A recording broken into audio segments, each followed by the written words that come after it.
ثنا یوسف قتل کیس عدالت کا تفصیلی فیصلہ جاری 27 صفحات پر مشتمل فیصلہ ایڈیشنل ڈسٹرکٹ اینڈ سیشن جج افضل مجوگا نے جاری کیا، جس میں کہا گیا ہے کہ استغاثہ نے 2 چشم دید گواہوں کی شکل میں ملزم کے خلاف بھرپور شواہد پیش کیے۔ ملزم کے فنگر پرنٹ بھی مقتولہ کے گھر سے ملے۔ فیصلے کے مطابق ملزم سے استعمال ہونے والی گاڑی اور پسٹل بھی ریکور ہوئی۔ ملزم نے ملاقات نہ کرنے پر 17 سالہ معصوم لڑکی کا قتل کیا۔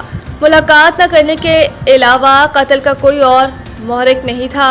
فیصلے میں یہ بھی کہا گیا کہ ملزم کسی بھی نرمی کا مستحق نہیں، لہٰذا عدالت ملزم عمر حیات کو دفعہ 302 کے تحت موت کی سزا سناتی ہے۔ ملزم پر 2 لاکھ روپے جرمانے بھی عائد کیے جاتے رہے۔